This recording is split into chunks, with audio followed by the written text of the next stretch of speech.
Oke. Bismillahirrahmanirrahim. Saya akan mencoba merespon Mas Helmi tadi. Pertama tadi apa? Kalau manusia agar ke depannya lebih baik, lebih tentrem kan ya. Ayem. Ini karena sinau bareng. Jadi yang saya bicarakan di sini adalah sepemahaman saya. Sepemahaman saya. Kalau sepemahaman saya manusia itu ada untuk menuju tentram itu tadi. Untuk menuju tentram itu tadi, sebelum tentram harus stabil dulu. Stabil baru nanti tentram. Stabil dulu baru tentram. Setahu saya stabil itu ada 3 komponen. Menuju tentram itu ada 2 komponen.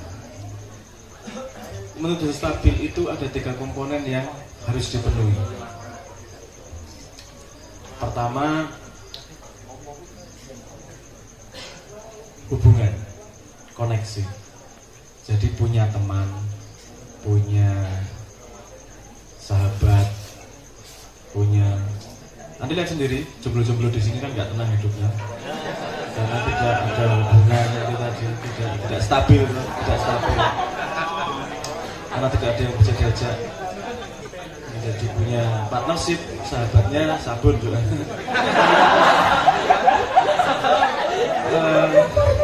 Sing guyu oh berarti sing ra guyu luwe oh modal oke master enggak.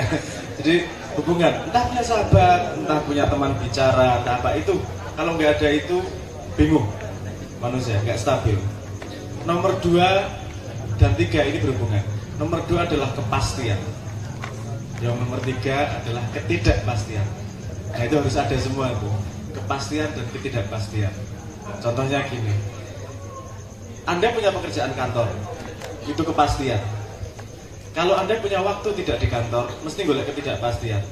Tamasya, sing tahu didelok, hubungan cari anak, itu kejadian yang tidak pasti akan terjadi gimana. Karena dalam hidup Anda sudah ada yang namanya kepastian, yaitu kerja kantoran. Rutin, ada rutinitas. Tapi kalau nggak ada kerja yang rutin, nyarinya rutinitas.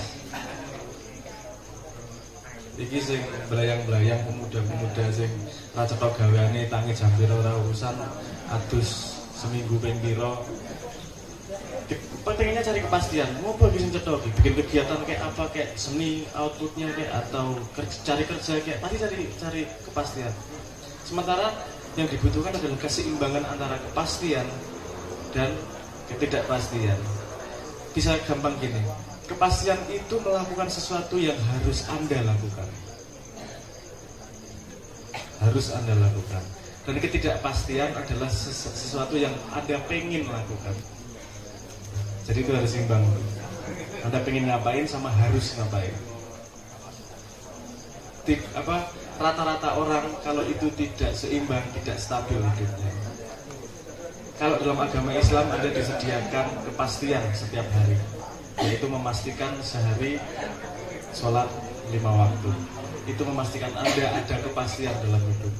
Karena sisanya potensi ketidakpastian lebih luas daripada potensi kepastiannya.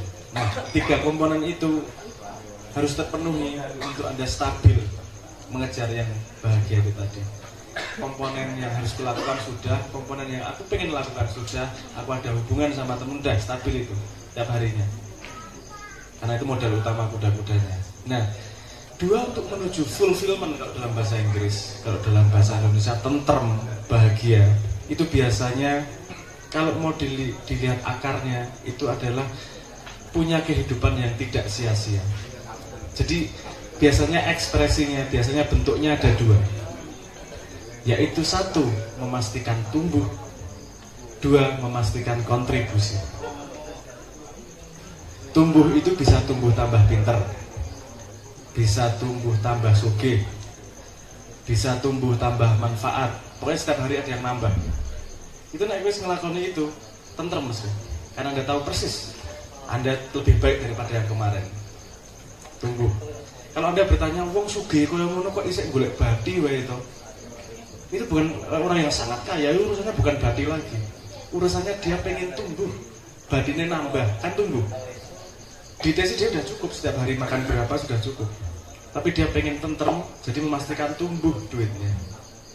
Padahal ada titik lain yang bisa membuatmu bahagia, yaitu kontribusi, bermanfaat untuk orang lain. Kalau Anda sudah bermanfaat untuk orang lain, hatinya kan bahagia, tentrem. Kenapa? Karena hidup Anda sudah tidak sia-sia. Dengan jalannya dua itu, tumbuh atau kontribusi. Kalau Islam mengajak kita untuk berlomba dalam kebaikan, maksudnya khairat ya. Berlomba dalam kebaikan, jadilah manusia yang bermanfaat. Sebenarnya Islam sudah menyediakan komponen untuk Anda stabil dan untuk Anda tentram tanpa harus menjadi kaya raya. Karena kontribusi bisa dalam bentuk yang bermacam-macam. Kontribusi tidak harus dalam bentuk uang. Ada jenis kontribusi yang kalau Anda berikan, Anda tidak tambah miskin, ada kok. Justru tambah kaya. Apa itu namanya? Ilmu. Kalau ilmu Anda berikan kepada orang lain, Anda tambah goblok nggak? Ilmunya jadi hilang atau enggak? Enggak kan? Malah tambah berlipat-lipat ilmunya jadinya. Kan kamu sudah ngajarin orang. Nah itu berbagi ilmu, berbagi pengetahuan, sinau bareng seperti ini juga ada hubungannya sama kebahagiaan. Karena kita sudah menjadi manusia yang berguna di situ. Nah, ini saya agak melebar sedikit. Teman-teman Jogja, pemuda-pemuda ini bikin inisiatif nih. Saya cerita agak melebar sedikit ya. Dalam rangka itu karena pengen yang membuat bahagia adalah bermanfaat. Teman-teman di Jogja membuat sebuah sosmed baru yang berbeda. Ada bedanya dengan Facebook, ada bedanya dengan Twitter, ada bedanya dengan Instagram. Di situ ada tempat di mana kita bisa berkontribusi, di mana tempat kita bisa berbagi ilmu. Tapi ini belum ada di Play Store, mungkin sebulan lagi, tunggu aja. Nah itu kalau kita setiap hari di situ aja membagi ilmu, akan lebih tenang hidupnya. Kenapa? Karena kita bermanfaat untuk orang lain. Setiap orang bisa membagi ilmu, gak harus yang pandai. Karena pengalaman setiap orang beda. Pasti ada yang orang lain tidak. Pasti ada yang kamu tahu orang lain gak tahu. Itu pasti. Tidak ada satu orang pun yang tahu semuanya. Contoh paling sederhana, SD itu kan agak adil. Pelajarannya kan pernah SD. Anda guru matematika sama guru bahasa sama enggak? Sama guru olahraga sama enggak? Murid disuruh pinter semuanya, tapi gurunya cuma pinter di satu hal. Iya dah, kan seperti itu.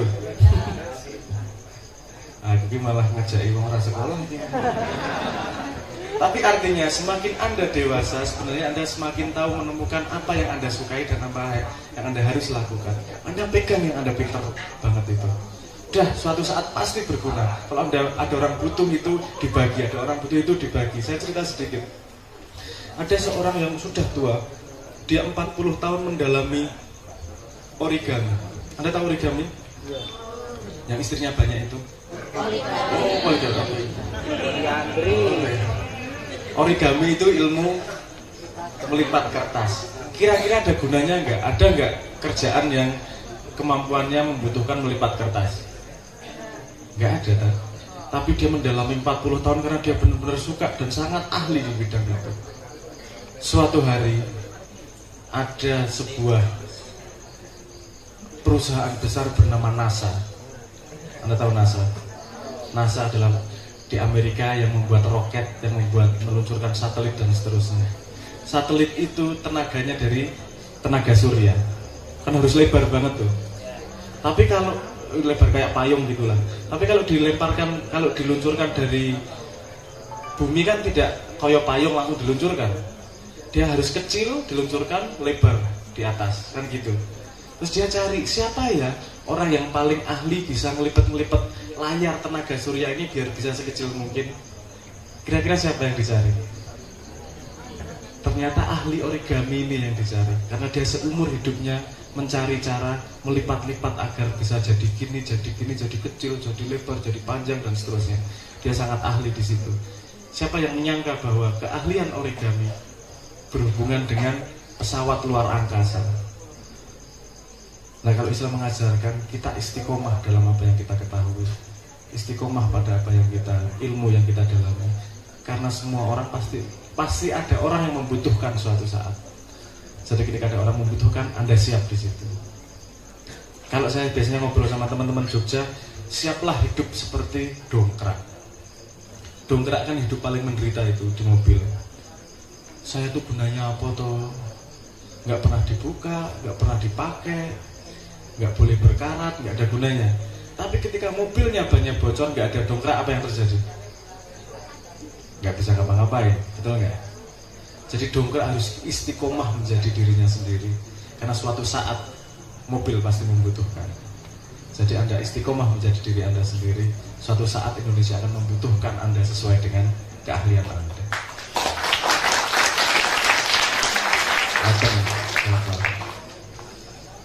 Ke yang berikutnya tadi apa, Mas Helmi? Sebagai umat Islam, tadi sebenarnya udah sebagai umat Islam semua tadi. Bermanfaat, berbagi, istiqomah menjadi diri itu sendiri, tumbuh menjadi lebih baik, itu konsep Islam semua itu tadi. Memastikan kreatif dengan sesuatu yang tidak pasti, memastikan stabilitas dengan sesuatu yang pasti, dan bersilaturahmi terus. Nah, bahasa Islam kan gitu, berhubungan, punya sambungan sama makhluk yang lain kan, bersilaturahmi, silaturahmi sama manusia, sama ayam, sama nggak usah tak ceritain lah. Aku tiba-tiba ingat cara menghipnotis ayam gitu atau toh. Jadi apa Mas? Oh, saya dulu ngucapnya biji pada penyanyi apa? Kegelisahan itu. Jadi untuk mengurangi kegelisahan, untuk mengantisipasi kegelisahan itu barangkali kita belum nyawiji karo sesama, belum nyawiji sama Tuhan, seperti itu. Jadi konsep nyawijinya itu seperti apa? Cara untuk nyawiji. Jadi kan berbagai macam cara. Nah ini cara-cara apa ini Mas Abram? Ini mohon maaf, pasti jawaban saya tidak akan memuaskan. Gini, saya kasih lambaran dulu. Tidak memuaskan. Kenapa? Karena saya menyampaikan lewat bahasa.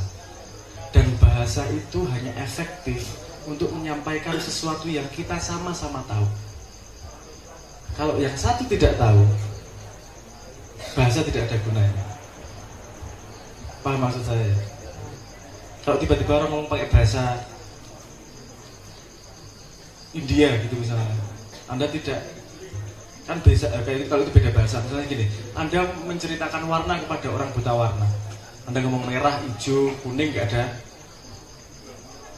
ada gunanya. Kenapa? Karena orang buta warna memang tidak pernah mengalami itu.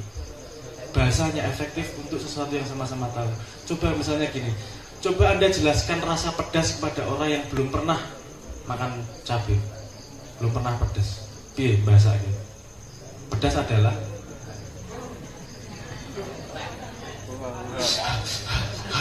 ini efek dari pedas.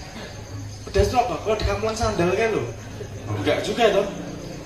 Makanya kamu harus merasakan untuk paham pedas, betul nggak? Nah jadi kalau untuk cara nyawiji, satu saya tidak tahu, dua pasti dengan bahasa juga tidak efektif. Nah tapi kalau untuk menjawab kegelisahan banyak cara. Sebenarnya seperti sudah saya jelaskan kepada Mas Helmi ini tadi, gelisah itu karena kita tidak nyaman dengan sesuatu yang kita tidak tahu. Pastikan aja punya teman, kepastian dan ketidakpastian setiap hari tumbuh. Setiap hari tumbuh. Anda gelisah karena pengetahuan dan pemahaman Anda saat ini belum bisa menghadapi kegelisahan Anda. Kalau Anda memastikan Anda tumbuh setiap hari, kalau Anda memastikan Anda kontribusi setiap hari, itu akan sangat bisa mengurangi kegelisahan Anda. Ada yang pernah di sini sedih karena patah hati? Tidak. Ini jomblo ini yo seneng bahagia apa jadi jomblo ini? Orang tahu ditolak cinta ngono apa? Jajal ngono lho, Dek, mau enggak, Dek? Kenapa, Dek? Iya, rabi-rabi lo aku lah nek ana gawean. Nyoba apa lah, terserah lah. Mungkin Anda belum cukup tua seperti saya pernah merasakan sakit hati berkali-kali. Dari sakit hati, dan sakit hati itu juga ada capeknya kadang-kadang. Wah aku sedih banget neng kamar. Gue neng kamar seminggu nangis yo. Ngopo tuh aku nangis. Kesel dhewe, kesel nangis. kesel karena sedih itu. Kadang-kadang sedih itu perlu diberi ruang. Beri ruang untukmu untuk sedih. Kenapa? Karena sedih adalah bagian dari dirimu juga. Jangan ditutupi. Cuman di limit. Oke, kamu boleh sedih 2 jam. Wah, nangis gerung-gerung, jengking-jengking terserah. Tapi sudah, selesai udah. Udah tak kasih panggung kamu. Besok masih sedih, kasih panggung lagi 1 jam. Wah, terserah gue, gini biar keluar. Kenapa? Kalau Islam mengatakan gini, man arafa nafsahu faqad arafa rabbahu. Siapa yang mengenal dirinya, maka mengenal Tuhannya. Sedih adalah dirimu atau bukan? Kan dirimu dalam keadaan tertentu itu yang sedih itu. Kalau kamu nggak mengenal dirimu yang sedang sedih, kamu tidak akan lengkap mengenal dirimu. Sedih dirasakan. Biasanya sedih itu kalau dipecah-pecah nanti hilang kesedihannya, bersangat berkurang. Makanya sedih kalau diceritain ke teman berkurang, betul nggak? Karena sambil kamu ngomong, kamu sambil paham. Oh gini ya ternyata aku sedih. Aku kemarin WA udah centang 2 nggak dibalas-balas. Sedih banget. Neng mana jeru. Kowe ngrungokne omonganmu dhewe, aku kok ya asu wong centang 2. Sini-sini ngene wae sedih. Kamu dalam hatimu gitu sendiri. Kamu jadi paham bahwa kamu sendiri ya gila nih gitu loh. Centang 2. Saya sudah coba sindir pakai status WA nggak dibuka juga. Ya Allah, parah nih. Misalnya begitu. Jadi jangan ditolak, jangan dibuang-buang. Siapa yang, karena itu bagian dari dirimu. Kalau kamu buang, dia akan kembali lagi suatu saat, pasti. Jadi hadapi, dikenali, dirangkul. Karena pada setiap dirimu, pemahaman saya, diri manusia itu lengkap. Ketika kamu sedih, kamu sedang, bukan berarti kamu tidak punya bahagia. Kamu sedang memilih sedih, bukan sedang memilih bahagia, gitu aja. Ingat bahwa ada sisi lain dari dirimu yang sedang tidak termanifestasi saat itu, tidak keluar saat itu. Kalau kamu sadari bahwa itu ada selalu, itu langkah pertama adalah, ini waktu mau terlalu panjang ini, itu langkah pertama dalam mengenal keutuhan. Saat durung kowe nyawiji, kowe kenal keutuhan dulu. Keutuhan diri. Keutuhan diri itu gimana? Bahwa kamu tuh gak kurang suatu apa. Kamu itu lengkap 100% sebenarnya. Cuman kamu gak nyadar aja. Kalau kamu marah, ada yang sebelum yang belum marah, yang tidak marah dirimu yang lain.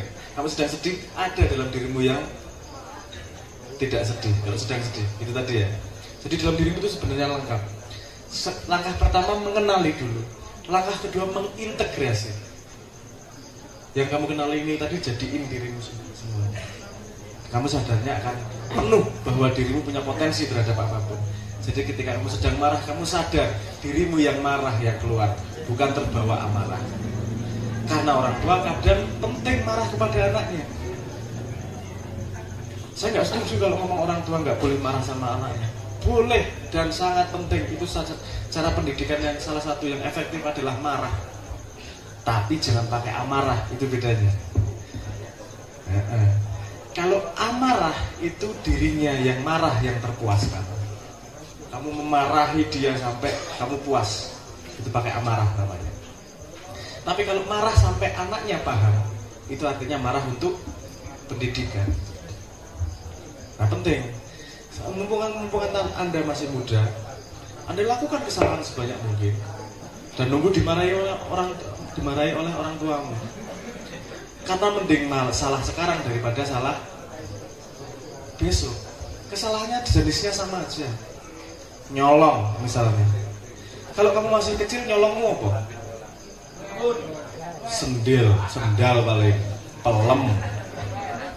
Gede sedilit mencoba mencuri hati, ini gagal terus. Jadi maling ini gagal. Nanti kalau sudah dewasa, malingnya orang yang pelem. Korupsi, maling duit negara, maling duit rakyat, maling duit kancane. Itu lebih parah bukan? Kalau kamu tahu sebab akibat dari mencuri adalah buruk dari kecil, gedemu tidak akan melakukan itu. Kalau anak Anda mencuri, bersyukurlah. Karena Anda bisa memarahi hari ini. Ketika dia masih kecil. Betul? Kalau dia marahi ketika dia sudah gede dan dia mencuri, yang marahi bukan Anda lagi. Yang marahi negara, dia masuk sel. Milih Anda masuk sel atau Anda marahin ketika mencuri masih kecil? Iya kan? Paham maksud saya ya? Jadi manusia itu tempatnya salah. Ketika masih kecil lakukan, coba segala hal. Dan kalau Anda dimarahin, jangan marah balik. Anda cari tahu kenapa ya nggak boleh ya. Oh, karena sebab akibatnya seperti ini. Mending salah ketika kecil daripada salah ketika sudah besar. Karena kesalahannya pasti berlipat ganda besarnya. Seperti angka 9 dan 99. Bedanya pasti lebar perbedaannya. Angka 7 dan 70. Ini beda banget. Mending salah dikit sak durung songo. Setelah songo nek iso rasa mengulangi kesalahan yang sama. Paling itu dulu yang bisa saya respon. Terima kasih tepuk tangan Mas Sabran. Jadi